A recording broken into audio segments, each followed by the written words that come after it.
Muy buenas tardes y es una alegría abrir esta charla en la que tendremos el placer de escuchar a la profesora Victoria Saramago y conversar con ella en torno a las petroficciones latinoamericanas.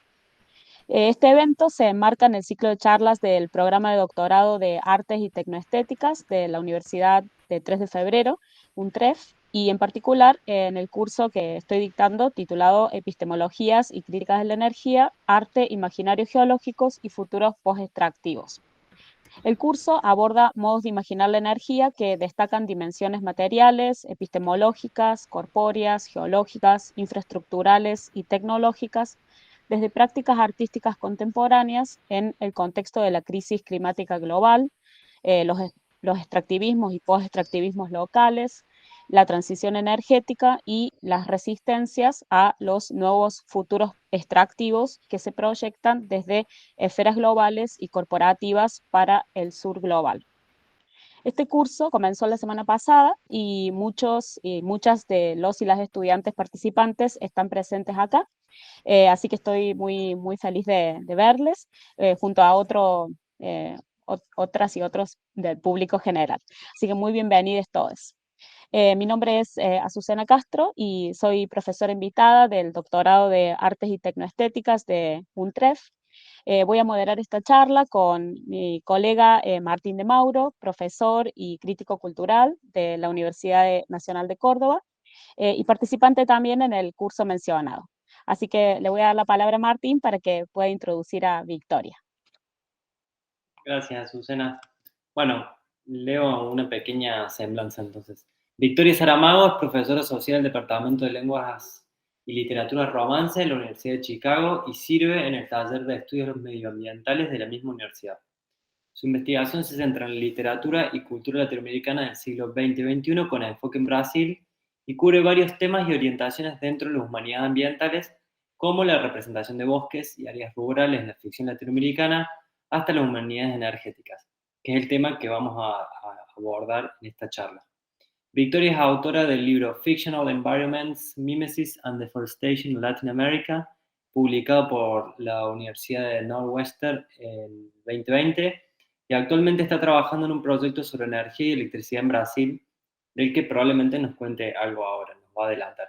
La charla que vamos a escuchar ahora se titula Todo era olor a gasolina sobre las petrofricciones latinoamericanas y está basada en un artículo que pudimos leer en el seminario, que es bibliografía y se titula Oil, Petróleo, publicado en el Handbook of Latin American Environmental Studies, editado por Jens Sanderman, Gabriel Giorgi y por la misma Victoria, que acaba de ser publicado hace un par de semanas. Bueno, entonces, bienvenida Victoria y un poquito de la logística. Vamos a escuchar primero la charla de Victoria durante más o menos, dura creo entre 20 y 30 minutos y después vamos a abrir a preguntas, comentarios, puntos de discusión, eh, más o menos por otra media hora.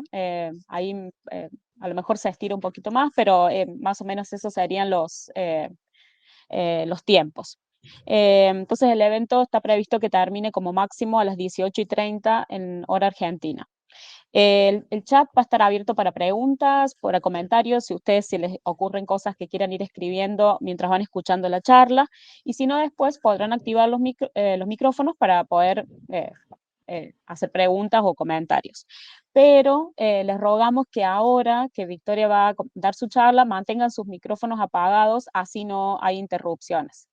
Bueno, te cedemos la palabra a Victoria y estás muy bienvenida. Muchísimas gracias, Azucena. Gracias, Martín. Déjenme en primer lugar abrir mi presentación de PowerPoint para que la podamos tener aquí. Y empiezo aquí con el slideshow, pero no les puedo ver así. ¿Pueden ver la presentación de PowerPoint así? ¿Está bien? Ok. Sí.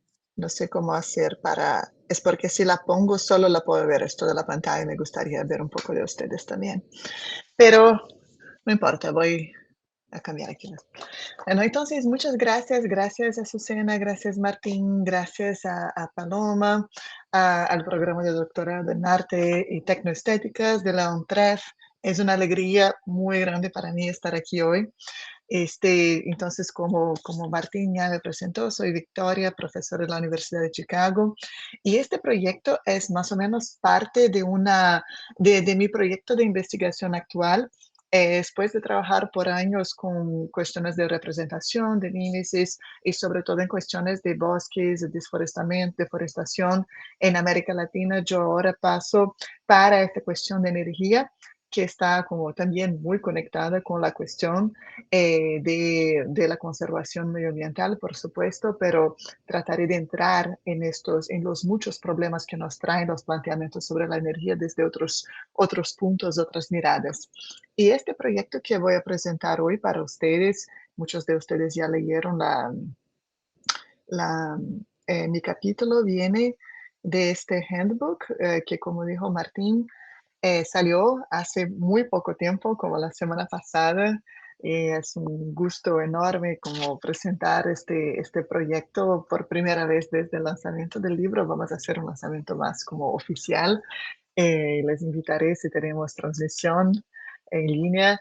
Entonces, es un proyecto más o menos paralelo a mi proyecto principal sobre la electricidad en Brasil, pero que está poco a poco convirtiéndose en un propio proyecto de libro, quizás para después, pero por ahora es un proyecto que está como en el ámbito más amplio de mis planteamientos sobre energía y petróleo, por supuesto.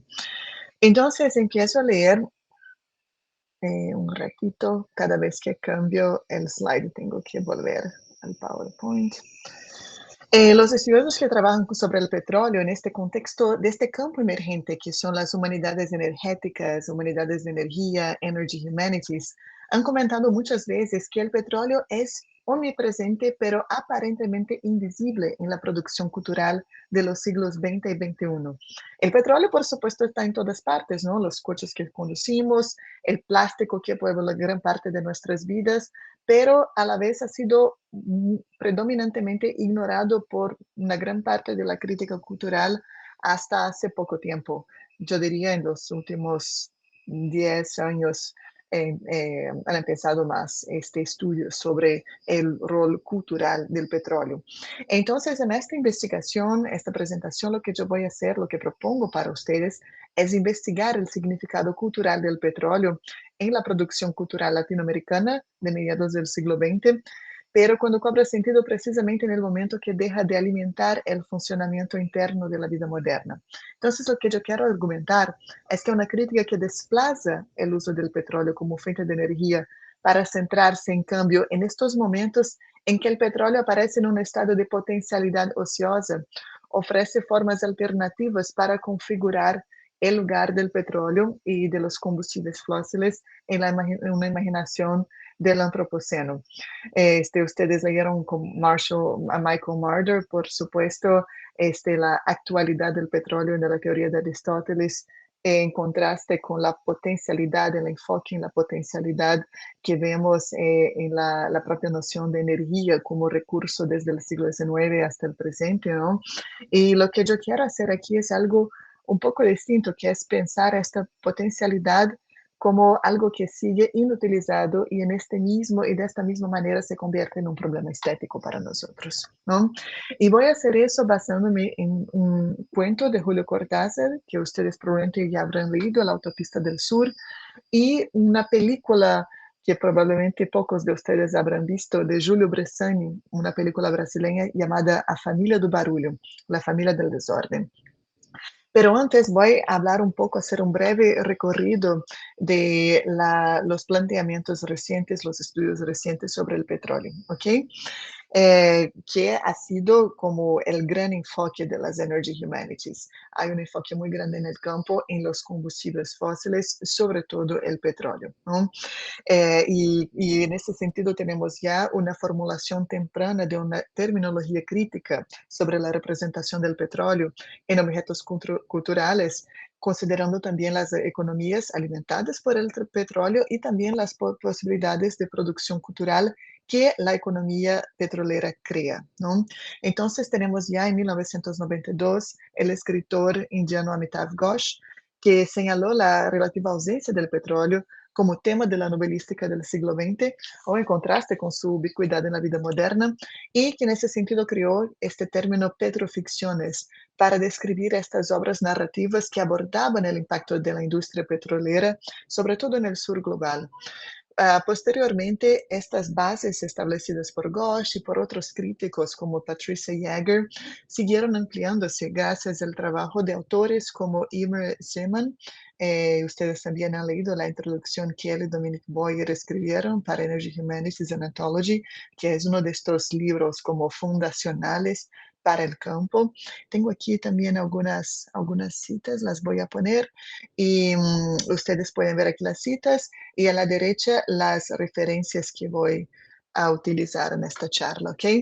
Entonces, Seman cuñó este término de petroculturas, o sea, una versión ampliada de petroficciones, para hablar de cómo de la cuestión de cómo la hegemonía moderna del petróleo puede traducirse en análisis culturales y literarios. En ese sentido, el autor señala que dado que el petróleo yo cito, es un recurso cuyo consumo está disociado de su extracción, la importancia de los combustibles fósiles en la definición de la modernidad se ha mantenido en relación inversa a su presencia en nuestros imaginarios culturales y sociales. Entonces, cuando empezamos a pensar en el petróleo, ya tenemos este problema básico de cómo pensar algo, un elemento tan clave en la vida moderna, pero que a la vez no ha tenido suficiente atención en la crítica, en el análisis cultural, y que muchas veces nosotros como lectores, como espectadores, no nos fijamos en las marcas del petróleo. Podemos ver entonces como críticos y también como artistas, cómo el petróleo nos invita a pensar otras metodologías de trabajo, ¿no? Que van para más allá de la identificación de temas centrales y de análisis literario que hemos desarrollado. Y estos son algunos de los retos más interesantes del campo, en mi opinión. Entonces, volviendo a nuestro recorrido, tenemos, por ejemplo, estudios sobre el consumo y sus representaciones del petróleo en la cultura estadounidense del siglo XX, por ejemplo, Stephanie LeManager, que define como petrotopías los paisajes que ahora son muy familiares para nosotros, estructurados por autopistas y estacionamientos, estas utopías del petróleo, destinadas a hacer que el movimiento de personas y mercancías fluya sin problemas a través del espacio. Y esa cuestión del fluir, ¿no? Y también de la fricción es algo importante al cual voy a volver más tarde. Al escribir sobre lugares de producción, de otro lado, autoras como Jennifer Wenzel identifican una reconfiguración de las convenciones del realismo mágico en partes del sur global fuertemente afectadas por la extracción del petróleo. Y ahí habla de un realismo petromágico, ¿no? Que sería una forma de hacer, y yo cito otra vez, legibles los efectos demasiado reales de la petromagia, leída aquí como un modo de violencia que mistifica a través de la seducción de la petropromesa. Fin de cita. Entonces, cuando pensamos en el realismo petromágico de Wenzel, por supuesto pensamos en García Márquez, en el realismo mágico latinoamericano, pero también Wenzel se basa en otros autores como Fernando Coronil y la tradición intelectual y cultural venezolana para reflexionar sobre el tema. Y por supuesto, cuando hablamos de petróleo, como Venezuela como viene, ¿no? Emerge en nuestras consideraciones porque es un país que tiene reservas petrolíferas muy importantes, ¿no? Y que sitúan al país en una posición económica y geopolítica única en la región. Y en este sentido inspiró también escritores como Arturo Uslar Pietri a proponer que los beneficios del petróleo venezolano deberían promover el desarrollo económico y social del país, y con esto él crea este famoso lema, sembrar el petróleo. O sea, como ir más allá del como resource course, ¿no? Este término con todos sus problemas y pensar el rol del petróleo dentro de un proyecto más amplio de desarrollo económico social. Décadas más tarde, Coronil caracterizó el Estado venezolano alimentado por petrodólares como una entidad mágica que sería, y tengo aquí, solo voy a volver a mis citas, que sería capaz de convertir, y yo cito, su dominio sobre la naturaleza en fuente de progreso histórico, fin de cita. Y más recientemente tenemos otros estudios de autores como Rachel Price y Santiago Acosta, que han arrojado luz sobre numerosas conexiones entre tendencias culturales tales como la pintura abstracta, practicada en Venezuela, pero también sobre Venezuela en las décadas de 1960 y 70, y el auge petrolero del país en el contexto del embargo de 1973, que fue un momento en el que los precios del petróleo venezolano se dispararon dentro de un contexto de crisis global. Y fuera de Venezuela tenemos trabajos recientes de autores como Edith Negrín, que traza una historia literaria del petróleo en México en el siglo XX y muestra cómo autores mexicanos y extranjeros abordaron el tema en relación con la historia política del país en el periodo y también sobre cómo el petróleo impactó discursos de nacionalidad, que también es un tema muy presente no solamente en México, sino que prácticamente en todos los países, ¿no? Como el petróleo emerge como este elemento que reorganiza a veces las propias nociones de nacionalidad, de economía, de progreso y todos estos términos clave para entender los muchos discursos desarrollistas que tuvieron lugar en América Latina a lo largo del siglo XX y que también en muchos sentidos siguen el presente, siguen vigentes en el presente, ¿no? Entonces, estos son algunos ejemplos de cómo los estudios latinoamericanos contemporáneos sobre las petroculturas están tratando de excavar este archivo más amplio de la escritura sobre el petróleo en la región. Y esto también es muy interesante pensar no solo la producción contemporánea, que está por supuesto mucho más consciente, mucho más preocupada con la crisis del petróleo, el problema de nuestra dependencia de los combustibles fósiles, pero también quisiera señalar estos proyectos que tratan de volver a estas perspectivas históricas, culturales en el siglo XX acerca de cómo el petróleo ha afectado de distintas maneras la producción cultural y también todo este espectro de componentes de estos países, ¿no? Entonces, esta mirada retroactiva, esta tradición literaria, intelectual, cultural sobre el petróleo, también debe tener en cuenta, por supuesto, el lugar que ocupa en una crítica más amplia de la fuerza de trabajo y la explotación capitalista. Podemos pensar, por ejemplo, en Jason Moore con su Capitaloceno, ¿no? La ecología mundo, ¿no? Y Moore piensa la ecología mundo capitalista como algo que se basa en la apropiación concomitante de naturaleza y mano de obra baratas, ¿no? Entonces, la energía generada por recursos como el petróleo es equivalente, va lado a lado, a la energía generada por el trabajo humano barato o no remunerado. En este sentido, la apropiación de mano de obra barata y la apropiación de los recursos naturales son parte de un mismo sistema que es el sistema capitalista. O sea, es una ampliación de la teoría marxista para pensar también el marxismo como un sistema ecológico, además de un sistema económico, ¿no? Entonces, esta interrelación se hace visible ya y entrando en la producción literaria latinoamericana, se hace visible en la novela proletaria brasileña de Patricia Galvão. Ella tiene una novela muy interesante, es una autora vanguardista de los años 30. Tiene esta novela que se llama Parque Industrial, que se publicó en 1933, que es una novela de proletarios como en la región metropolitana de São Paulo, en Brasil, y los proletarios están cada vez más decididos a dejar de ser explotados por los ricos industriales y en un determinado momento de la novela ellos vienen y destruyen una de las limusinas de estos millonarios mientras gritan, esta gasolina es nuestro sangue, esta gasolina es nuestra sangre, ¿no?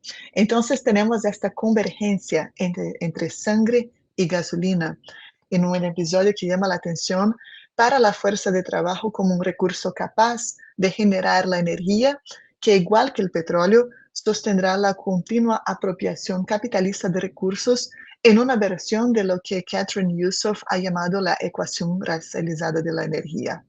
Ustedes van a leer Yusuf más tarde en el curso también, entonces un poquito ya del trabajo de la autora. Entonces es interesante ver cómo este método de lectura, o sea, estamos hablando aquí de literalmente una línea de la novela, no es una novela sobre el petróleo, pero traer a primer plano estos momentos fugaces en que el petróleo y sus derivados nos permiten reconsiderar estas conexiones fácilmente ignoradas entre recursos naturales y cuerpos humanos, significa entonces desestabilizar este lugar del petróleo en el centro de una imaginación tecnológica. Muchas veces pensamos en el petróleo como desconectado del trabajo humano, ¿no? Sobre todo cuando pensamos como se dicen, pre-sal offshore, ¿no? Como estos campos de petróleo que están en el océano y que muchas veces aparecen como estas entidades casi mágicas, misteriosas, desconectadas, como despobladas, ¿no? O sea, cómo volver, cómo traer estas realidades para dentro de, por ejemplo, una novela proletaria como la de Parque Industrial y muchas otras, ¿no? Por eso que yo quiero también, más allá de hacer eso, desvincular aún más los escritos sobre el petróleo y la producción cultural sobre el petróleo, por supuesto, tanto de la productividad como del trabajo para pensar dinámicas alternativas entre la energía basada en el petróleo y también la energía generada por cuerpos y afectos humanos. Entonces, en ese sentido, voy a enfocarme en este momento de los años 60 y 70, en los cuales tenemos esta atmósfera de contestación cultural, política, ¿no? Con la contracultura, con estas imaginaciones políticas alternativas, renovadas, que desafiaron los imperativos de la productividad capitalista. Y lo que yo quiero proponer es que este momento nos ofrece un terreno fértil para reconfigurar el papel y el significado del gasto o la falta de gasto de energía corporal y maquínica a la luz de formaciones sociales y familiares alternativas.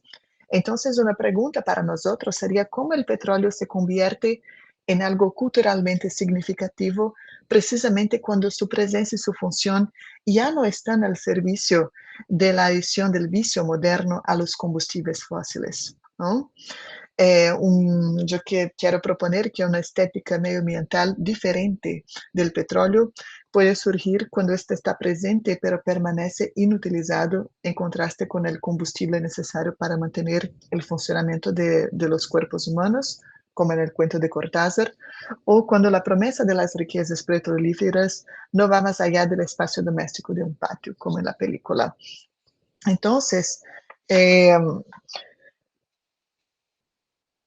ambos casos tenemos estas fricciones entre el petróleo y los dramas humanos que nos conducen a una ruptura de las concepciones de energía basadas en la productividad, ¿no? Y que ponen en tenso diálogo la presencia inutilizada del petróleo con una cierta condición de ociosidad en la que los humanos ya no quieren o no pueden dedicarse a actividades económicamente productivas. Y también hay que tener en consideración que cuando estamos hablando de este periodo, también hablamos de un periodo un poco anterior a la crisis del petróleo de 1973, cuando la producción y la disponibilidad del petróleo entonces habían experimentado un aumento constante en distintas partes del mundo, pero entonces en 1973 tenemos el embargo del petróleo, que fue impuesto por los miembros de la Organización de Países Exportadores del Petróleo a muchas naciones dentro del contexto de la guerra de Yom Kippur, o sea, la organización trató de presionar a las naciones para que reconsideraran su apoyo a Israel contra Palestina. Y este contexto geopolítico provocó un fuerte aumento de los precios del petróleo y también a un racionamiento mundial. Autores como Timothy Mitchell, por ejemplo, él demuestra que la crisis energética de que hablamos en el 73 no fue en realidad un mero problema de oferta y demanda, como muchas veces es retratado, pero también tuvo muchas otras causas. Yo no voy a hablar de todas las causas de la crisis porque este no es el objetivo de mi presentación hoy, pero solo quiero traerles una cita para que ustedes tengan también en consideración, y yo cito aquí que fue este punto clave en el que los ciudadanos de clase media se enfrentaron a la experiencia desconocida de la escasez de lo que siempre había sido abundante, la ansiedad por la disponibilidad futura de un bien esencial, colas kilométricas en competencia con otros consumidores y precios que aumentaban casi a diario. Entonces, estas obras que yo voy a analizar hoy son ejemplos de un periodo anterior a esa crisis, ¿no? En el que había esta disponibilidad, esta como creencia de que el petróleo simplemente estaba ahí disponible en el centro del crecimiento económico, ¿no? Entonces paso a mi lectura de la Autopista del Sur, que recientemente la crítica sobre Cortázar ha empezado a centrarse más en la presencia persistente de coches, aviones, otros medios de transporte, ¿no? En la obra del autor, así como en la tecnología en general. Y mi trabajo también se inserta dentro de este contexto. Y como ustedes ya saben, voy a leer con ustedes hoy, voy a discutir con ustedes este cuento, La Autopista del Sur, que fue publicado por primera vez en Todos los Fuegos de 1966. Es una historia que se sitúa en una carretera que une Fontainebleau a París, y en uno de estos días calurosos de verano hay un embotellamiento misterioso interminable que dura días, semanas, meses y mantiene a los conductores parados en la carretera, incapaces de avanzar, ¿no? Pero también pueden sacar sus coches de la carretera porque están todos ahí, ¿no? En el embotellamiento. Entonces, en este contexto, se crean formas alternativas de organización social para que las personas puedan asegurar que van a tener agua y comida, mantener a los más débiles salvo, lo más salvo posible, y también crean estos lazos pasajeros, ¿no? De amistad, de afecto, hasta que en un determinado momento el embotellamiento se disuelve de repente y todos pueden volver a sus vidas normales. Entonces, el petróleo sigue estando fuera del ámbito de las necesidades básicas. Y es una historia que pone en primer plano otro tipo de combustible, que es precisamente la comida y el agua que mantendrán en funcionamiento los cuerpos de los personajes, ¿no? Entonces pone en relieve este contraste entre esta disponibilidad persistente, aunque no utilizada, del petróleo y la precariedad de los cuerpos humanos en su constante dependencia de combustible para mantener el gasto energético necesario para la vida. Los personajes atrapados en este embotellamiento de Cortázar, asimismo comienzan a crear estos grupos, alianzas, también enfrentan la hostilidad de los pueblos cercanos, que los mantienen circunscritos a este espacio de la autopista, pero al final también encuentran personas que les pueden proporcionar agua y comida. Son casi como náufragos de la autopista, ¿no? Y su responsabilidad sigue a lo largo de todo el cuento, de estar ahí con sus coches, ¿no? Que no pueden ser abandonados. De hecho, la asociación entre humanos y coches es tal que los personajes humanos sin nombre se identifican por una combinación del modelo del coche que ocupan y alguna característica general. Por ejemplo, las dos monjas del 2HP, la muchacha del Delfín, el matrimonio del Peugeot 203 y así sucesivamente. Entonces, en un primer momento podríamos pensar en una antropomorfización de los coches, ¿no?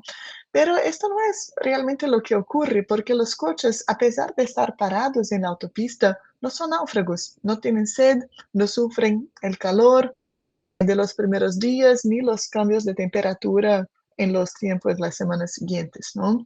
Mientras, y yo cito, la vibración del sol sobre la pista y las carrocerías dilataba el vértigo hasta la náusea y se empezaba a sentir sed, la visible dificultad que la situación impone a los humanos no se traduce en problemas mecánicos, falta de gasolina o cualquier otro obstáculo al que pueden enfrentarse los coches.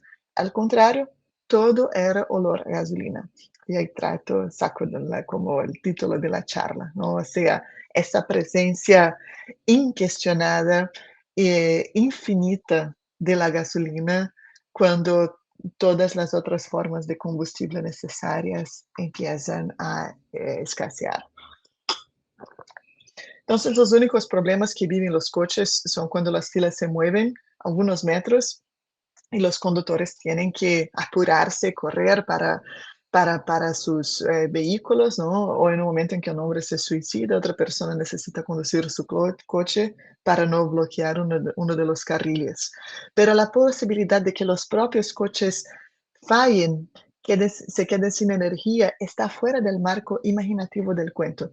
Y en este sentido que tenemos aquí un ejemplo de esta interacción entre las nociones de energía en el contexto de la crisis, perdón, en el contexto anterior a la crisis de 1973. ¿No? Entonces, tenemos una situación que en última instancia reafirma la omnipresencia del petróleo como un hecho de la vida moderna. Entonces, al establecer la fricción como una condición subyacente para el establecimiento exitoso de conexiones globales, que simultáneamente, paso aquí al próximo slide, que simultáneamente se interpone en el buen funcionamiento del poder global, Anand Singh evoca la fricción producida por la rueda de un vehículo en la carretera como metáfora y también como ejemplo concreto de estos encuentros heterogéneos y desiguales, ¿no?, del capital global. La extrañeza inicial del cuento de Cortázar proviene precisamente de esta suspensión de la fricción, ¿no?, en un nivel más básico, que los coches dejan de moverse, ya no hay fricción de las ruedas en las carreteras, ¿no? Y en una etapa posterior tenemos esta repentina visibilidad por parte de los conductores de todos estos pueblos vecinos, de los que obtienen comida y agua, ¿no? O sea, este reconocimiento de lo que está alrededor de las autopistas, ¿no? De todas estas realidades que son olvidadas, subtraídas, ¿no? Es algo que de pronto viene, que emerge en este cuento y que también era como objeto de interés de Cortázar. Podemos pensar en su libro posterior, Los cosmonautas Los argonautas de la cosmopista, perdón, en el que trata precisamente de trazar este diario de un viaje en auto por una autopista en el que él y su pareja van parando en paraderos, ¿no?, a lo largo de la carretera.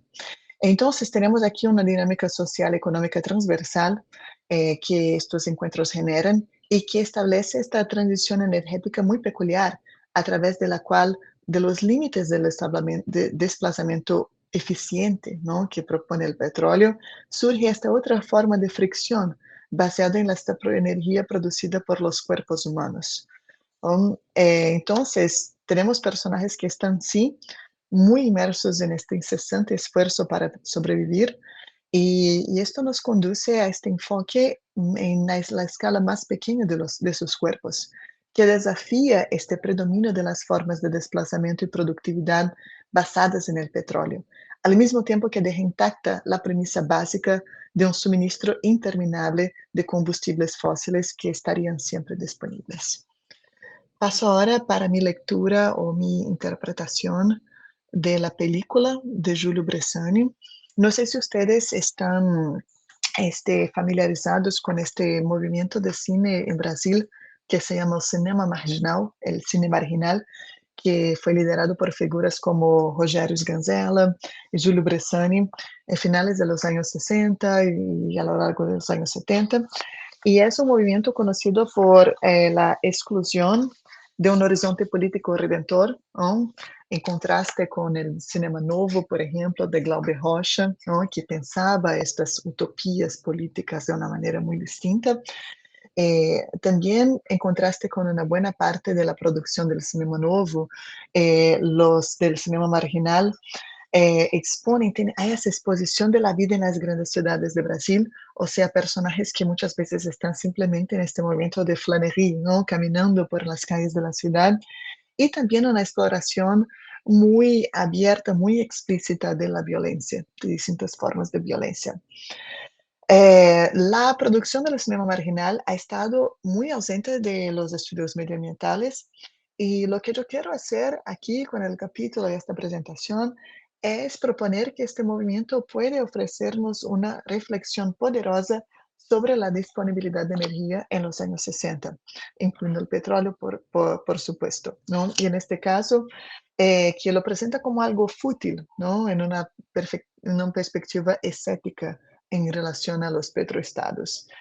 Y entonces hablo de esta película, que es una de las películas más radicales, más fragmentarias de Bressani, que ya es un cineasta que tiene una obra muy radical y muy fragmentaria en general, ¿no? Entonces, La familia del desorden es la película inaugural de esta legendaria pero efímera productora Bel Air, ¿no? Y narra la historia de una familia muy rara que es interpretada por Helena Inés. Tengo aquí algunas imágenes. Helena Inés, Guará Rodríguez y Cláudia Santos, que corresponden más o menos a la madre, el padre y el hijo. Pero a la vez Inés es una prostituta que también roba bancos para sostener la familia, mientras que vive una relación conflictiva con Guará y es como violenta con Santos, por lo menos él todo el tiempo dice, ella es violenta, ¿no? Guará y Santos, a su vez, actúan simultáneamente como padre e hijo, pero también como pareja. Y la mayor parte de sus contactos sexuales tienen lugar mientras Inés está ausente. A mitad de la película llega una odalisca, que ustedes pueden ver aquí, interpretada por María Gladys, ¿no? Que es una odalisca, una bailarina del vientre, ¿no? Que tiene este sueño de ahorrar suficiente dinero para trasladarse a Bagdad y para danzar, para bailar en Bagdad. Y para Guará, o el personaje como del padre, ¿no? El personaje de María Gladys le va a ayudar a enriquecerse vendiendo el petróleo que él encuentra en su propio patio y así independizarse económicamente del personaje de Elena Inés. Este, por su vez, los personajes de Gladys e Inés comparten una relación en un primer momento de rivalidad, pero después de intimidad hasta que la odalisca desaparece repentinamente. Entonces tenemos aquí, paso aquí para otras imágenes. Tenemos esta historia de la familia que se juxtapone a imágenes fijas que ustedes pueden ver aquí, por ejemplo, que muestran viejas fotografías de familias, ¿no? De inicios del siglo XX, quizás del siglo XIX, que refuerzan o cuestionan la estructura familiar principal de la trama, con esta familia sui generis, ¿no? Y también tenemos el proceso de montaje de la película que cuestiona las convenciones básicas del montaje narrativo al incluir varias tomas de la misma escena, o sea, tenemos estas tomas que se repiten, ¿no? Sin que haya una explicación muy clara para la repetición. Tenemos la utilización de fotogramas velados, o sea, fotogramas que habrían quedado comprometidos por la exposición inadecuada a la luz. Oh, entonces, esta juxtaposición de papeles de los personajes con la juxtaposición de estas estructuras familiares que podemos ver con la familia del desorden y las fotografías antiguas, ¿no? Y también la juxtaposición de encuadres en competencia. Entonces, esta serie de variaciones sobre un tema, ¿no? Que lanzan luz sobre las muchas ambivalencias que la película explora. Y como ustedes pueden imaginar, la crítica sobre la película se ha centrado sobre todo en su ataque a la familia burguesa, pero la familia de Barulho es también fundamentalmente una película sobre el petróleo. El personaje de Guará está convencido de que su patio se asienta sobre un nacimiento de petróleo. Tengo aquí una imagen para que ustedes la puedan ver. Y en un determinado momento él agarra un cuchillo y empieza a romper el suelo, ¿no? Gritando, el petróleo es nuestro, que es una referencia al lema del Estado Novo de Getúlio Vargas en Brasil en finales de los años 30 y los años 40, cuando se descubrieron reservas de petróleo en un estado de Brasil. Y en escenas posteriores tenemos Guará removiendo este líquido oscuro dentro de una olla que ustedes pueden ver aquí, que supuestamente, en mi interpretación, por lo menos contendría petróleo, ¿no? O sea, una especie de refinación casera del petróleo, ¿no? Entonces, el petróleo funciona como un doble vector que se suma a las ambivalencias que yo mencioné ya. Por un lado, el petróleo engloba estas riquezas, estas promesas de riquezas incalculables, ¿no? Cuando pensamos en los circuitos transnacionales de extracción que están incorporados que están vivos en la figura de la odalisca, y también otros momentos cuando aparece, por ejemplo, una banda sonora orientalizante, escenas con palmeras, ¿no? Que nos conectan con estos imaginarios del Oriente Próximo y su posición dominante en la geopolítica del petróleo en los años 60. Al mismo tiempo, el petróleo sigue siendo un asunto familiar e íntimo, ¿no? La extracción y supuesta refinación tienen lugar en este patio, en la cocina de la familia, ¿no? Mientras Guará está con su familia, ¿no? En un desafío directo a la invisibilidad del petróleo generada por la naturaleza impersonal y a gran escala de sus lugares de extracción, que impone una violencia lenta, para volver al término de Rob Nixon, a su población local, la aparición del petróleo en la familia de Barulho es mundana, pero también es económicamente inútil, ¿no? Entonces, este acto personal, y voy a concluir con 2 puntos sobre la película. En un primer momento, este acto personal de extraer petróleo perforando con un cuchillo el suelo del patio es también un acto queer, en línea con la relación entre Guará y Santos, que desafía las miradas severas de los retratados en las viejas fotografías familiares.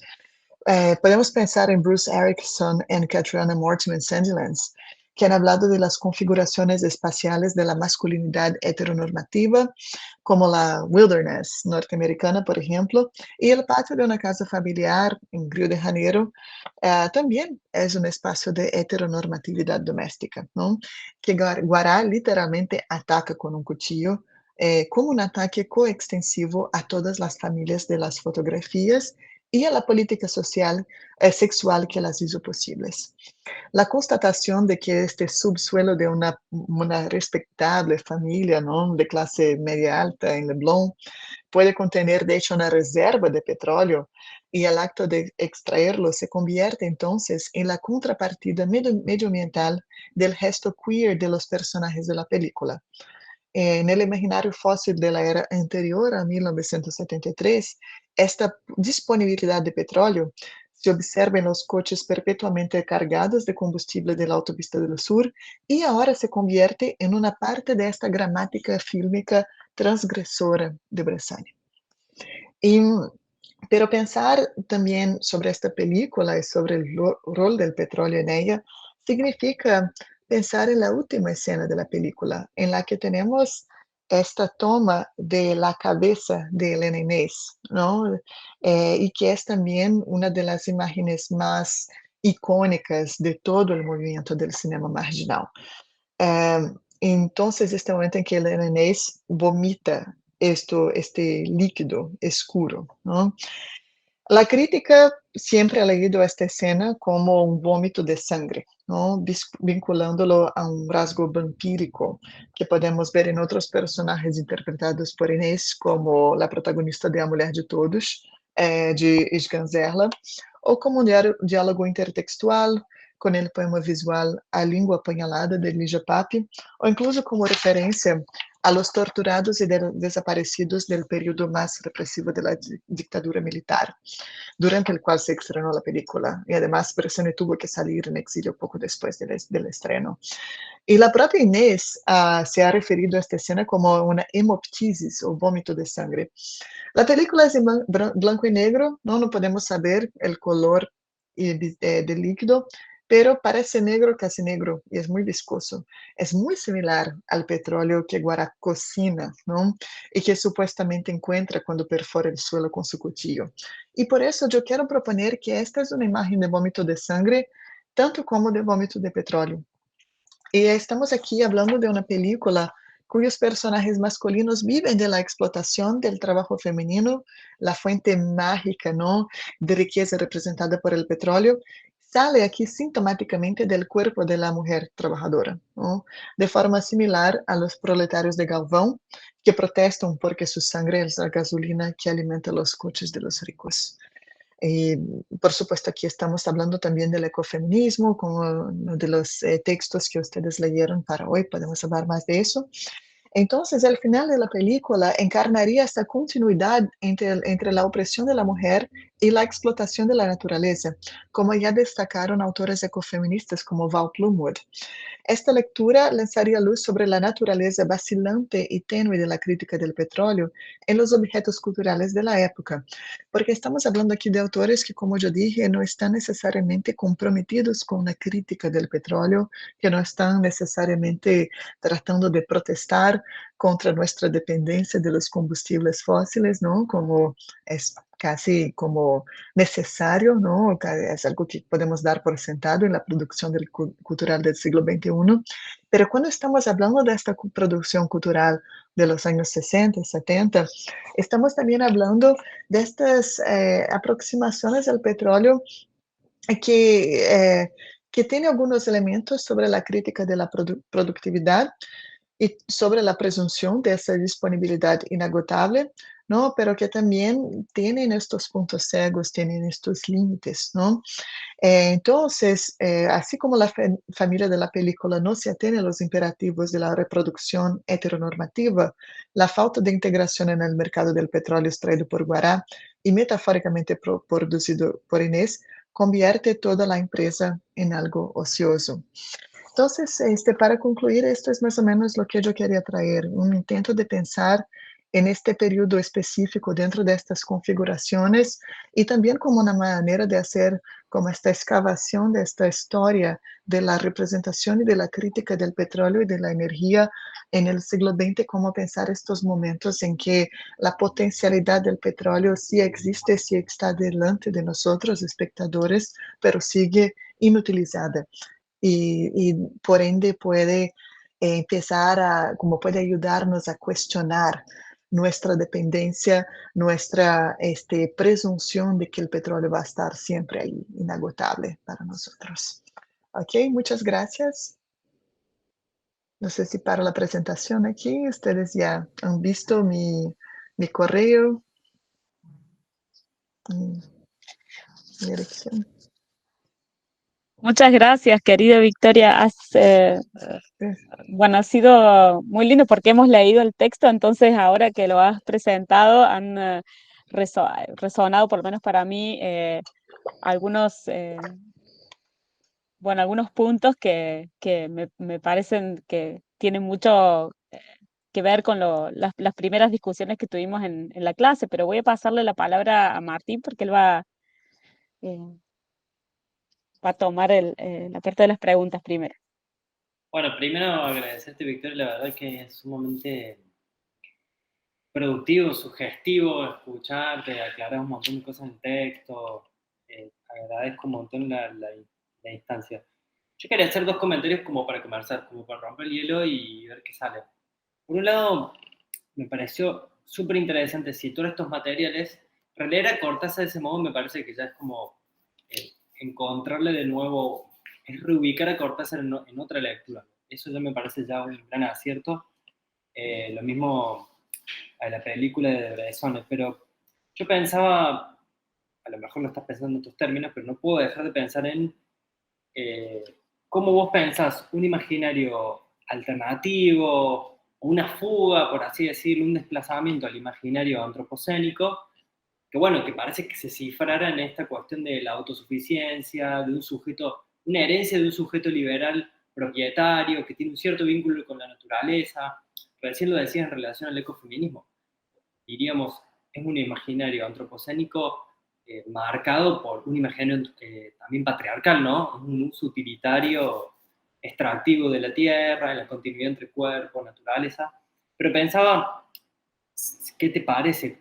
Para que lo charlemos, dos cosas. Una, por un lado, pensar que los dos materiales que traes son como un cortocircuito alrededor del continuum de ese imaginario, y pensado incluso como sueños de energía, como dice Marder, pero pensaba si hay algo de eso que tiene que ver, por ejemplo, en Cortázar, o también en la familia Dubarulio, en algo así como umbrales de precariedad, ¿no? Porque da la sensación de que en los dos hay modos de relacionalidad o interdependencia que cortan el circuito de la dependencia, de esa saciedad infinita de petróleo y de energía. Y acá lo que hay es mostrar umbrales en donde hay fragilidad humana, por así decirlo, humana y no humana, y modos de relacionalidad.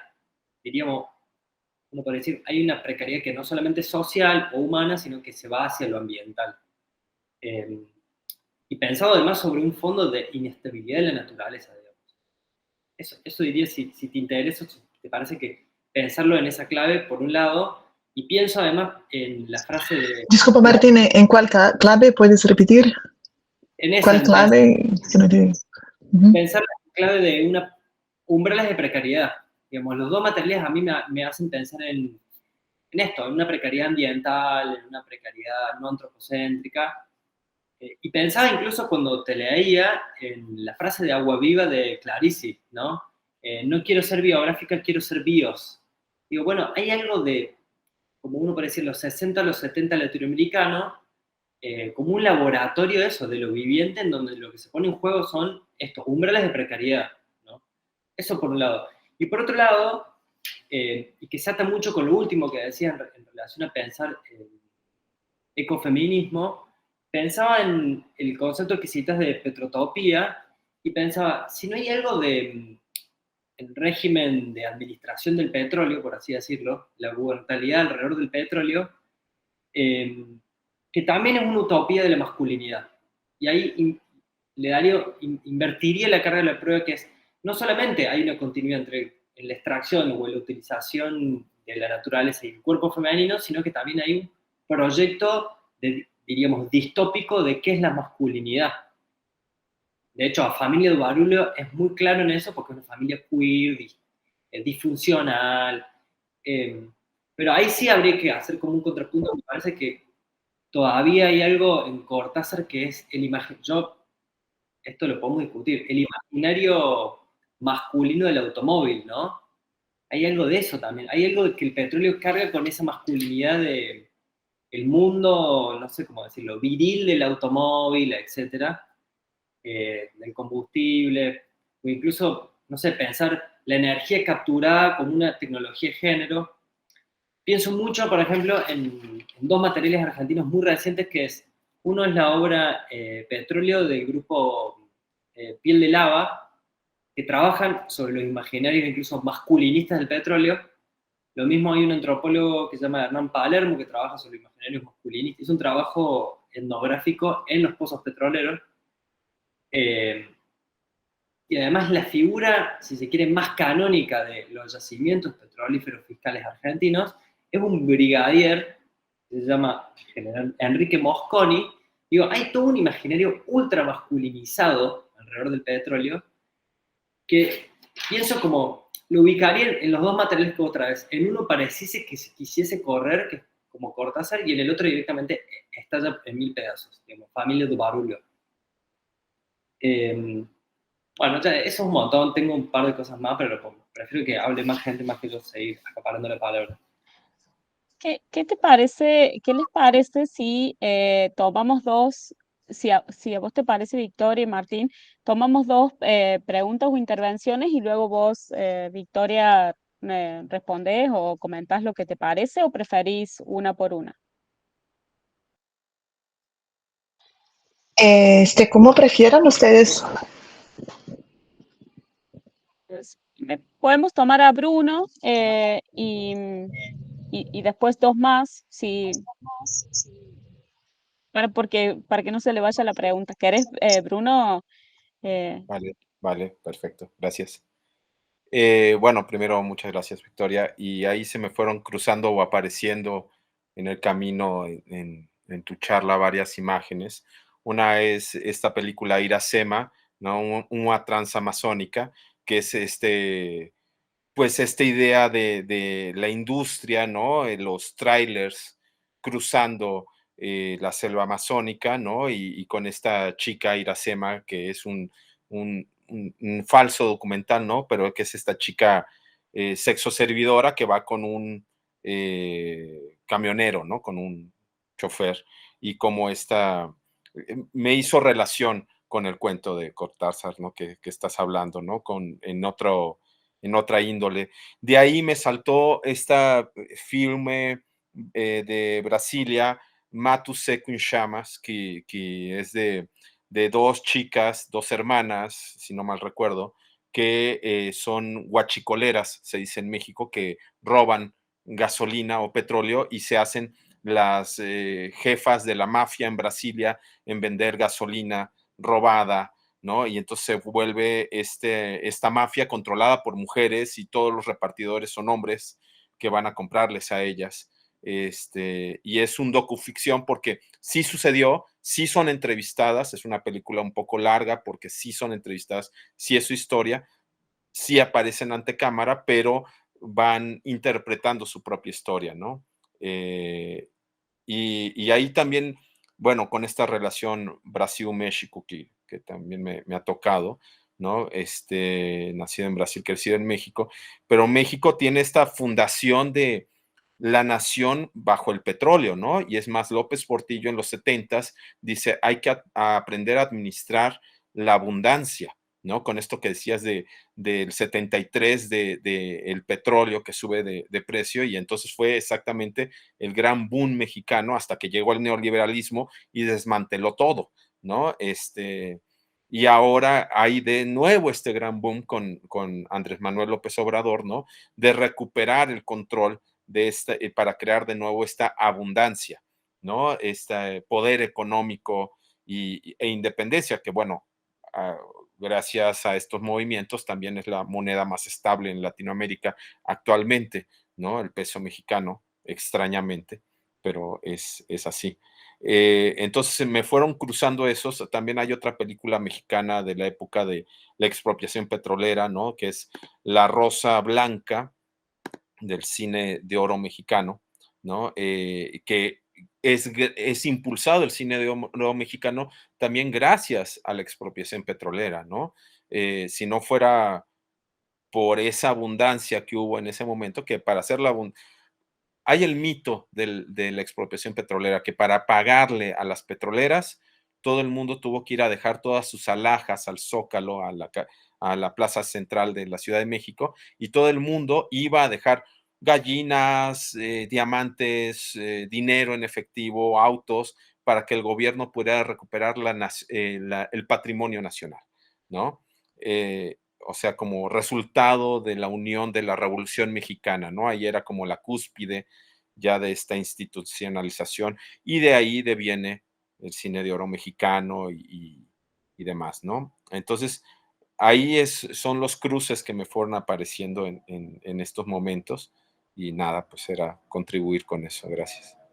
Bueno, Marcela Armas sería una artista interesante con este mapa de México al revés que está vertiendo petróleo continuamente, ¿no?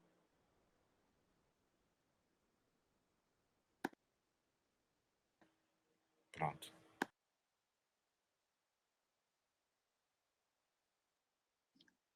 No sé si, Victoria, ¿tenés algún comentario o alguna? Muchos, muchas gracias por las preguntas, las referencias, muy interesante. Esto es lo bueno de también estar en un proyecto que está más o menos empezando, que todos los diálogos pueden influenciar mucho lo que yo voy a hacer después con este proyecto. Martín, muchas gracias. Sí, a la cuestión de la precariedad es muy interesante porque estas obras y muchas otras tratan de la precariedad de una manera que escapa un poco a este imaginario hipermasculino, ¿no? Que generalmente asociamos con el petróleo. En este sentido, como estamos hablando del cortocircuito que provocan, es como lo que nos conduce en primer lugar a esta escala más pequeña, que yo creo que es muy importante, ¿no? En contraste, la escala de lo humano, porque lo que hace el petróleo es ponerlos en una escala geológica también, por supuesto, ¿no? Y también una escala de trabajo, una escala de productividad que se caracteriza por ir mucho más allá de lo que puede hacer lo humano. Así que volver a esta escala de los cuerpos, ¿no? Con toda su fragilidad, yo creo que es algo muy interesante que hacen algunos de estos autores de este periodo y que merece una atención crítica más amplia, quizás para otras obras también. O sea, cómo pensar en estos afectos humanos como una posible contraposición a las grandes corporaciones a partir de estos contrastes entre la utilización de energía, de la acción humana, de la energía necesaria para la sobrevivencia y las reservas de petróleo. Por supuesto, eso es algo que nos pone como, que siempre nos conduce a la cuestión de la fragilidad humana, ¿no? De cómo la propia noción de vida se convierte en algo que como eso puede ser contrapuesto de una manera muy precaria a la producción petrolera, petrolífera, ¿no? Entonces, esta cuestión de escalas, en un primer momento, yo diría que está en la base de esta constatación de la precariedad de que hablabas. Pero a la vez es interesante notar cómo los personajes, de una manera o de otra, tratan de encontrar formas sociales y afectivas, ¿no? Que funcionan para ellos a despecho y debido a la presencia o ausencia del petróleo, ¿no? O sea, como los muchos lazos afectivos que surgen en el cuento de Cortázar, o el hecho de que la familia ya existía, sigue siendo una familia, y la llegada de la odalisca como hace con que la familia crezca, no con que la corporación se crea, hace con que la familia, o sea, seguimos dentro del ámbito de lo familiar en un nivel más íntimo, más pequeño, ¿no? Y esta imaginación masculina del petróleo, sí, por supuesto, y los coches también, todo, ¿no? Vemos como estas películas de coche que nos muestran así de una manera agresiva, y esto es como, es impregnable, ¿no? Está necesariamente relacionado con la imaginación del petróleo del siglo XX, ¿no? También con todo el imaginario de la tecnología, de las innovaciones, de todo eso, ¿no? Es interesante notar, por ejemplo, Stefaner, la manager, en su libro, en el que habla también de las petrotopias, trae también el planteamiento para cuestión de raza, en el sentido de que en un primer momento el petróleo era presentado como algo que podía sustituir el trabajo humano y como la unidad empleada era el trabajo esclavo. O sea que el petróleo podía sustituir tantos esclavos. Estamos aquí hablando ya de fines del siglo XIX, por lo tanto después del fin de la esclavitud en Estados Unidos, pero aún así es interesante notar cómo hay esta relación entre la explotación del trabajo, en este sentido de una manera muy explícita, ¿no? Con la comparación, con la posibilidad de trabajo esclavo y la productividad sin esfuerzo que podría generar el petróleo como recurso, ¿no? Bruno, y sí, Iracema, en este sentido, conectando con lo que estaba diciendo Martín sobre estos imaginarios masculinos, ¿no? Esta masculinidad, Iracema es un ejemplo genial de cómo pensar la ampliación geográfica de estos imaginarios masculinos a través del petróleo en el territorio amazónico, ¿no? Porque si nosotros pensamos como la Amazonía hoy, por supuesto, tiene mucho más carreteras de que cuando la película salió, ¿no? En los años 70, pero aún así, hoy en la Amazonía, los ríos, la navegación, ¿no? El desplazamiento fluvial es central. Muchas veces también, por supuesto, basado en el petróleo y otros combustibles fósiles, pero no tanto dentro del imaginario de la carretera. Y lo que hace Iracema, la película Iracema, no sé si ustedes ya han visto, es como este momento de construcción de una gran carretera que se llama la rodovía transamazónica, ¿no? Autopista transamazónica que cruzaría la Amazonía y que fue uno de estos muchos proyectos faraónicos de la dictadura militar y que se produjo de manera, por supuesto, muy precaria, ¿no? Estamos hablando de precariedad, pero ahora en otro sentido. Y entonces la película es como un road movie que es una crítica a la explotación de la Amazonía a través de la como explotación de una chica Iracema, ¿no? Que trata de irse de la Amazonía con uno de estos camioneros, ¿cómo se llama él? Se me olvidó, Tião Brasil Grande. Entonces es algo nuevo, un road movie en la Amazonía y que trata mucho de este contexto de construcción de carreteras en la Amazonía, ¿no? Y es algo que es como distinto si pensamos como en la idea de road films o de travel literature, literatura de viajes en la Amazonía, como una primera película ya de 1922 de Silvino Santos, por ejemplo, No País das Amazonas, que trata de es como un recorrido por muchas partes de la Amazonía del contexto de la extracción de caucho, por supuesto, ¿no? No va a todas las partes, porque también es una región muy, muy grande, pero hay algunas escenas en carreteras, pero el desplazamiento se da básicamente por barcos, ¿no? Así que esta transición para el espacio afirmadamente masculino de las carreteras es algo muy interesante para notar en este contexto de los años 70 y otras producciones también que retratan de una manera crítica o celebratoria la construcción de carreteras promovida por la dictadura militar brasileña. Y volviendo hacia López Portillo y a López Obrador, por supuesto, estamos hablando aquí así como Lula, ¿no? En este gran dilema de las izquierdas del siglo XXI, que es cómo promover el desarrollo social y también económico, ¿no? De una manera que no esté tan basada en los combustibles fósiles. Y que es un dilema que, si AMLO ya lo solucionó a su manera, ¿no? Volver a la explotación de petróleo, Lula también.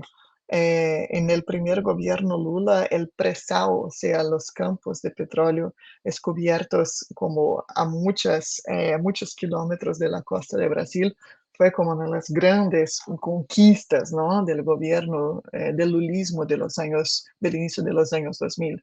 Así que es muy interesante ver cómo eh, sigue siendo prácticamente inescapable cuando pensamos en proyectos políticos más amplios esta dependencia, ¿no? En el petróleo, aun cuando hay una agenda medioambiental, ¿no? Que siempre convive de una manera muy problemática y por lo general la agenda medioambiental es sacrificada porque como el imperativo de producción de petróleo al fin y al cabo siempre es más urgente dentro de estos proyectos políticos, ¿no? Y así que yo creo que queda como un reto para nosotros pensar imaginaciones políticas de larga escala dentro de las izquierdas latinoamericanas contemporáneas que pueden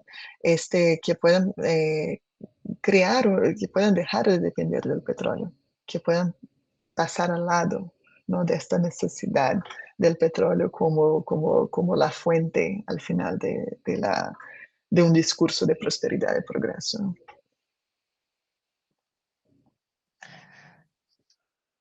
Bueno, muchísimas gracias. Ahí, Martín, yo también tengo una pregunta y podríamos juntar, ¿alguien más tiene alguna pregunta? Entonces podemos juntar tres eh, preguntas o comentarios o siempre está... Hola, a mí me interesó esta idea de la ociosidad del petróleo, como que es una contradicción con lo energético y lo que produce el petróleo, como que hay una especie de contradicción en esa idea. Eso me parece interesante para investigar esa contradicción.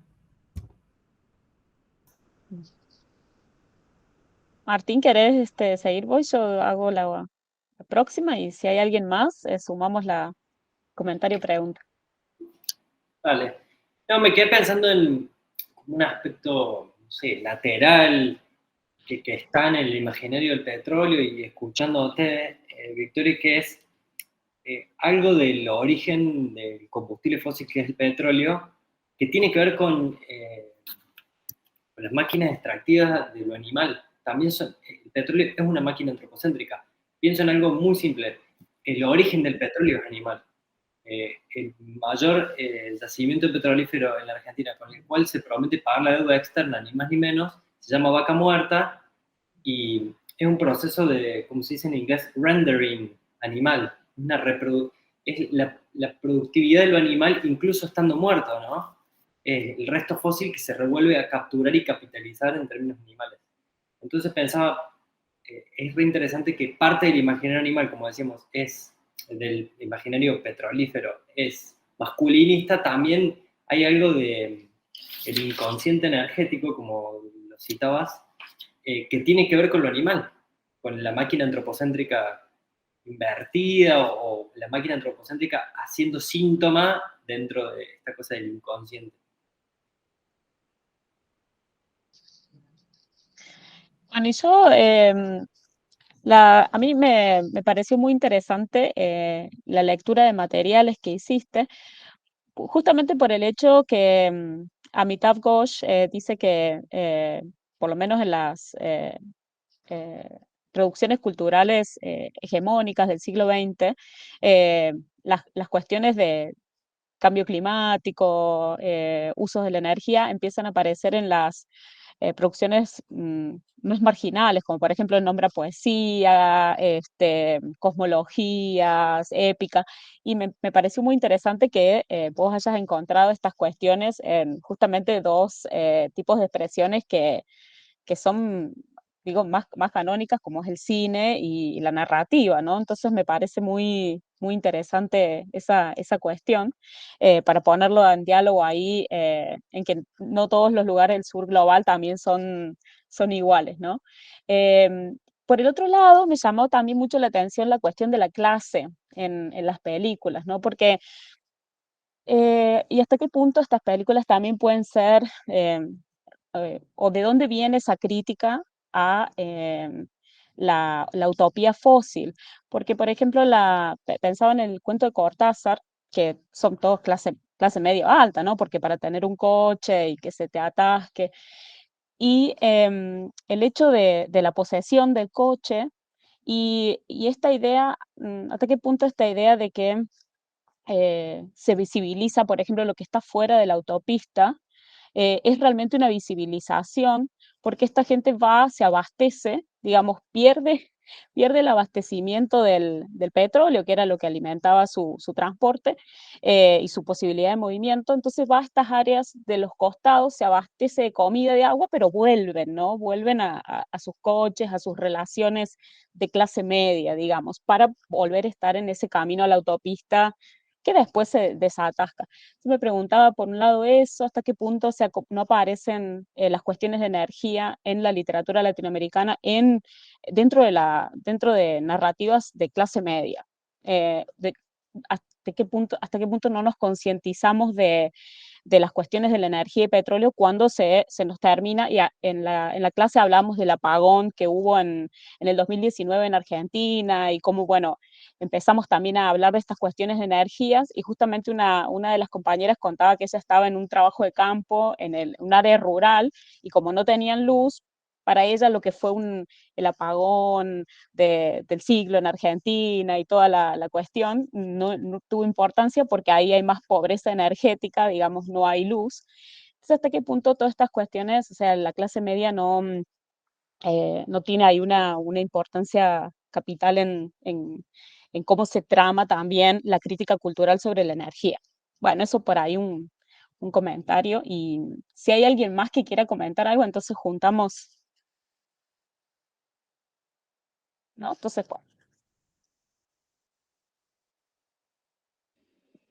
Ok, muchas gracias, Martín, Azucena. Sí, es como, no me acuerdo ahora dónde, quién dijo eso, pero de una cierta manera el petróleo es un recurso renovable, ¿no? Solo que va a tardar miles de millones de años para renovarse. Así que sí, y es interesante, Martín. Yo no voy tanto por el lado de lo animal, pero hay muchos que lo han hecho de una manera estupenda, ¿no? No tanto en el sentido del petróleo, pero por ejemplo, Gabriel Giorgi, que coorganizó conmigo el Handbook, ¿no? Tiene este libro excelente sobre estudios animales en el ámbito latinoamericano. Pero sí, la productividad de lo animal es no sé hasta qué punto yo podría añadir mucho a esa discusión, pero sí, voy a seguir con los comentarios de Azucena y si me ocurre algo, te traigo aquí mis comentarios. Sí, Azucena, muchas gracias. Sí, la cuestión de Amitav Ghosh. Es interesante ver que como el término petroficciones fue creado por él en 1992, o sea, estamos como muchos años antes de su trabajo más reciente, The Great Derangement, ¿no? Que salió en 2017, si no me equivoco, como en los últimos 6 años, algo así, ¿no? En el que él propone que la novela, la gran novela realista y todo, no está preparada para lidiar con los desafíos que nos trae el cambio climático, que el cambio climático, que la escala del planeta nunca ha sido como un problema o que no para esa producción novelística y que por lo tanto ella no ha desarrollado las herramientas para, para, para tratar de esa cuestión. Por supuesto, es una tesis polémica, ¿no? Que ha vivido muchas polémicas y yo tuve la oportunidad de presenciar algunas de ellas cuando él vino aquí en 2015 en la Universidad de Chicago, dar charlas que fueron como la primera versión de lo que sería el libro The Great Derangement.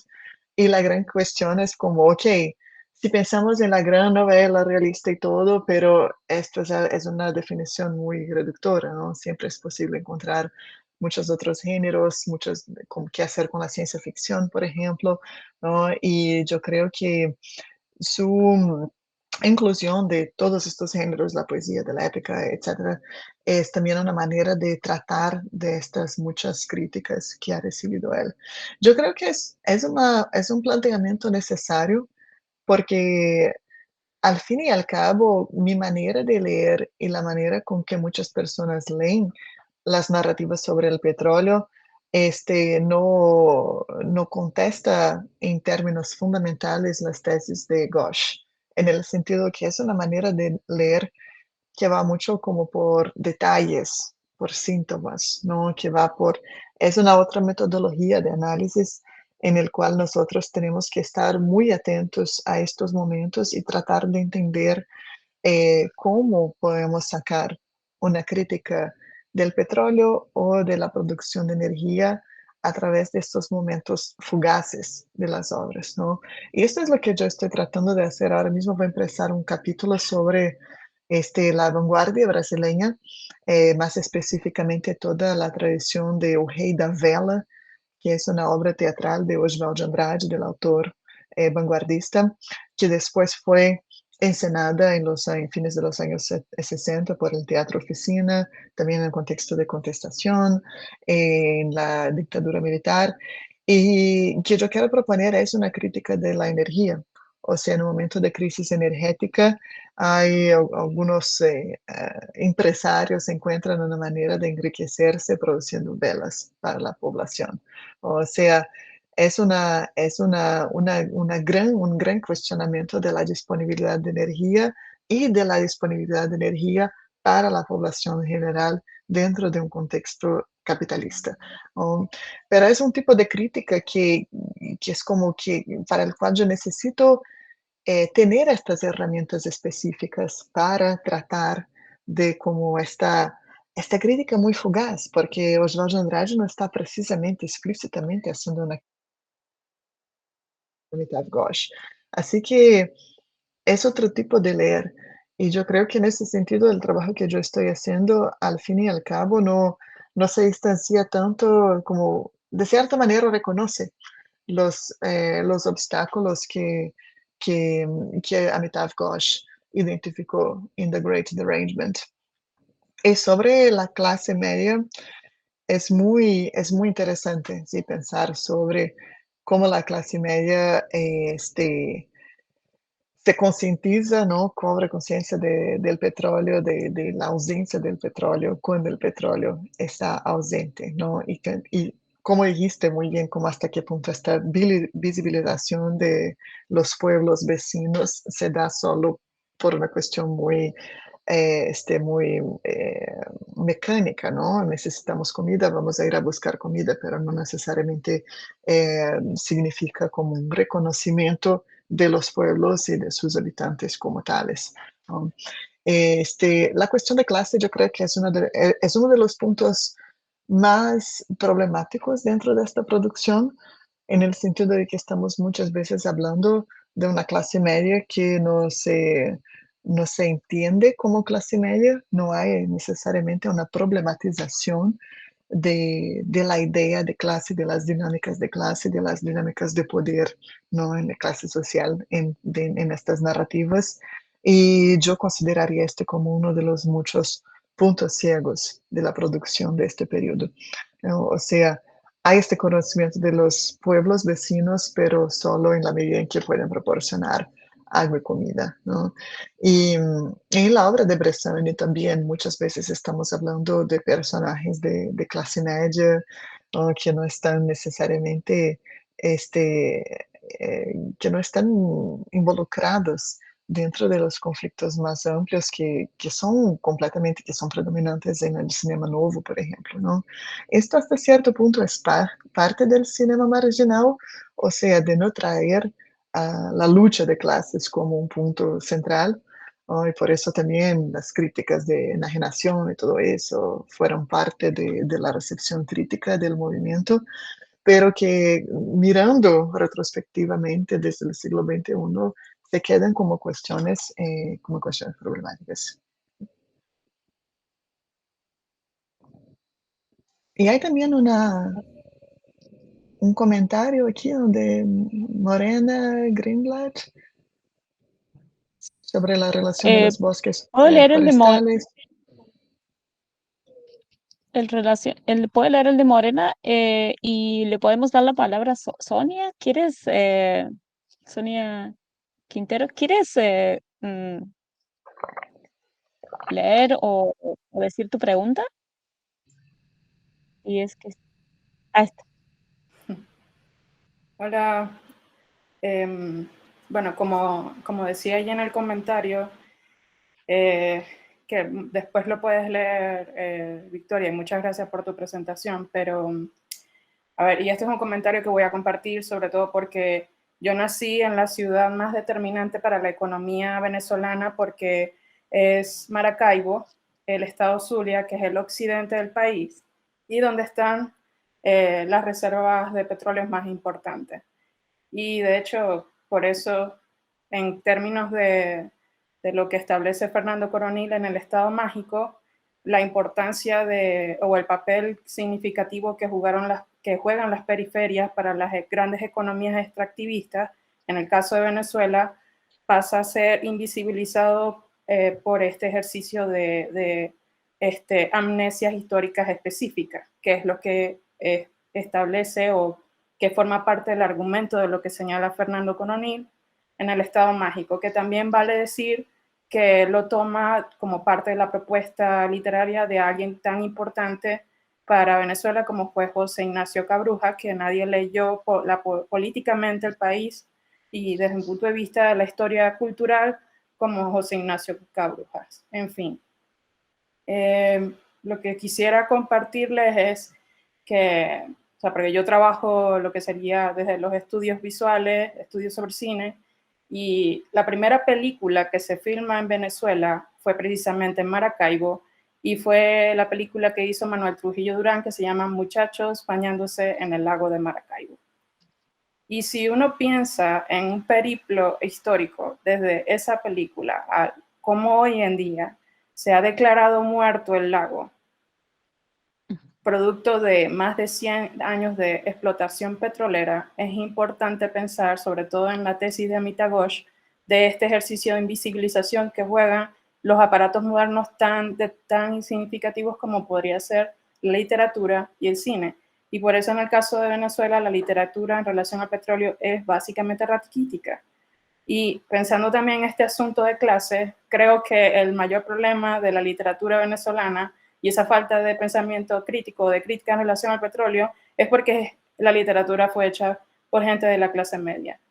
Y lamentablemente la cultura o la petrocultura venezolana se construyó, incluso el papel tan importante desde Juan Vicente Gómez, Marco Pérez Jiménez, etcétera, pensando en la tesis de Fernando Coronil, fue crear una población consumista que metabolizó la explotación de la naturaleza en objetos suntuarios, por ejemplo.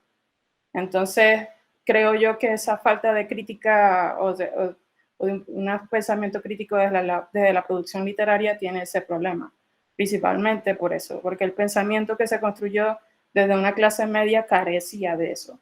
Y creo que sigue careciendo. Me parece más interesante, y retomando el comentario que les hice de la película Muchachos bañándose en el lago de Maracaibo, es que las propuestas más interesantes en términos de crítica a esa cultura petrolera está precisamente en el cine de la diáspora venezolana.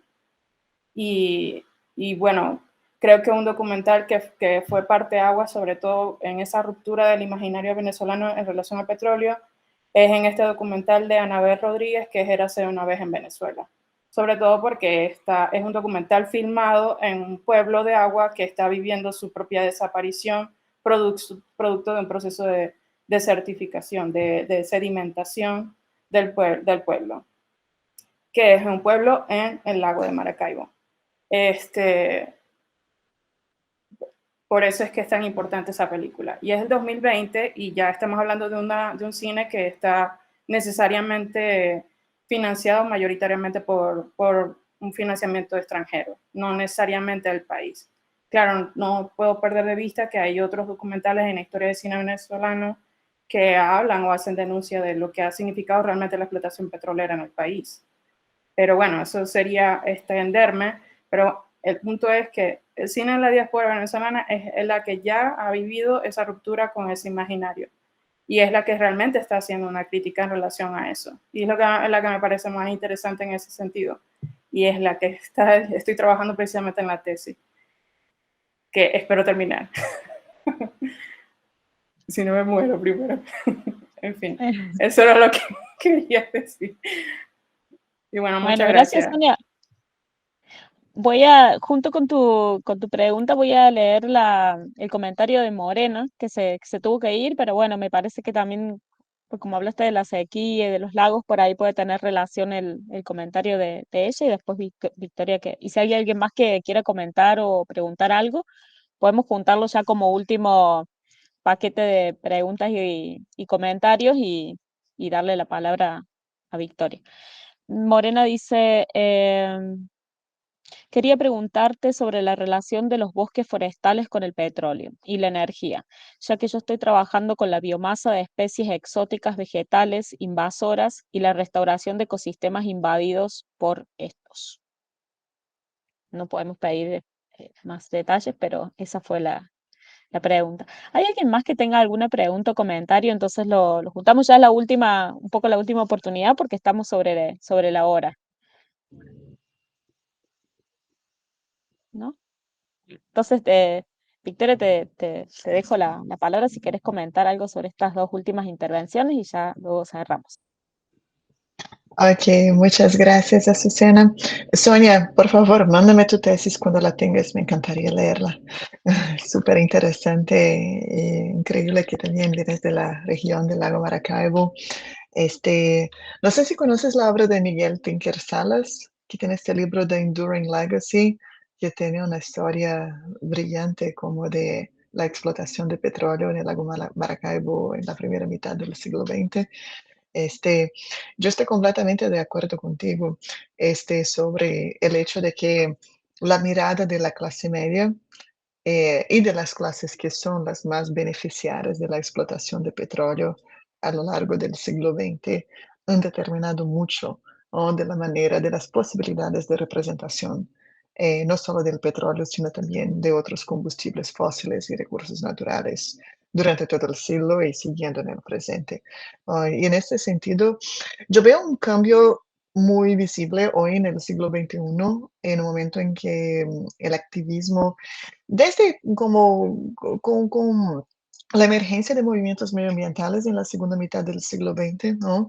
Y sobre todo ahora en el siglo XXI, en que la producción cultural está muy, muy conectada, sea a movimientos activistas específicamente, sea a una conciencia del legado de estos movimientos y del trabajo que movimientos contemporáneos están haciendo. Así que yo creo que ha habido una transición importante sobre la manera, sobre cómo el petróleo ha sido representado.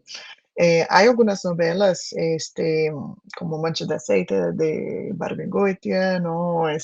Oil, ahí se me olvidó el nombre del autor, en Estados Unidos, pero por lo general cuando estamos hablando de la primera mitad del siglo XX hasta los años 70, estamos hablando sobre todo en la producción cultural del consumo, ¿no? De maneras de consumo del petróleo y no tanto la representación de los lugares de producción del petróleo, ¿no?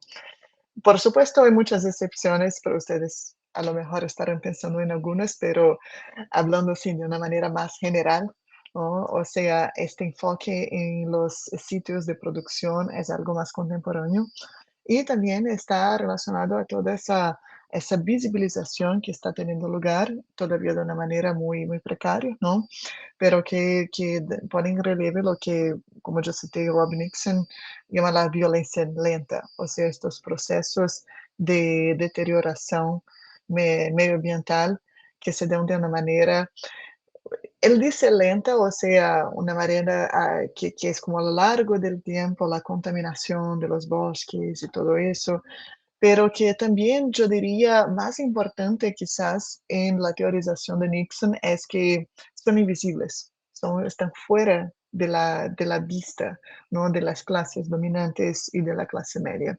Es lo que él llama the unimagined communities, como una referencia a las comunidades imaginadas, ¿no? De Anderson, las comunidades inimaginadas, ¿no? O sea, este acto de reimaginación, de traer estas comunidades para el centro de la visibilidad a través de la producción cultural, yo creo que es como uno de los grandes objetivos para la producción contemporánea, producción cultural contemporánea sobre el tema. Pero cuando hablamos del siglo XX, sí, muchas veces el petróleo es sinónimo de prosperidad, es sinónimo de como de progreso, ¿no? Volviendo a este etos desarrollista del cual yo estaba hablando. Y este paradigma sigue y muchas veces es un paradigma que ha sido, que ha sido atractivo para las propias clases que más sufren con la explotación de petróleo. Eso también ha pasado. O sea, es algo que es como una manera de pensar muy predominante a lo largo del siglo XX. Y todas las consecuencias de estos procesos de violencia. Sí, yo estoy completamente de acuerdo contigo. Es algo que ha estado no solamente fuera de la vista de las clases medias y dominantes, sino que también fuera de la vista de los artistas, escritores, que por supuesto muchas veces pertenecen a estas clases dominantes. Y para encerrar el comentario de Morena, también Paloma, perdón, se me había olvidado de comentar sobre lo que dijiste sobre la ociosidad y la productividad, esa contradicción.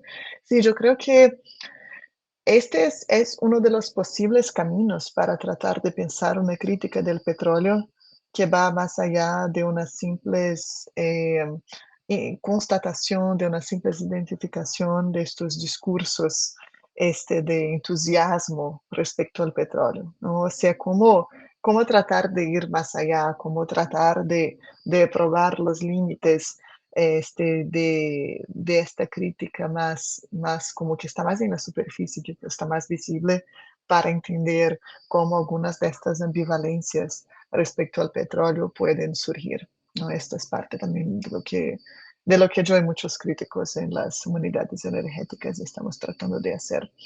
Y para concluir sobre el comentario de Morena, sobre los bosques, sí, es un tema infinito, ¿no? En el caso de América Latina, por supuesto, el caso más emblemático quizás el de Ecuador, pero no voy a hablar mucho de eso porque nos quedaremos mucho tiempo aquí. Solo quería anotar Hay una antropóloga, se me olvidó su apellido ahora, es Jennifer, ay, ¿cómo se me olvidó? Después le mando su apellido a Azucena, pero que tiene un trabajo interesantísimo sobre la explotación de petróleo como offshore en Guinea Ecuatorial y en comparación con otros países como la explotación de petróleo en Nigeria, ¿no? Y en el caso de Guinea-Bissau es una explotación que se da en el océano, o sea que está mucho más distante de los conflictos sociales, de las luchas, ¿no? De las comunidades, de los movimientos activistas, que está efectivamente fuera de la mirada humana, fuera del campo de visión, ¿no? No solo de las clases dominantes, sino que de todos los humanos, ¿no?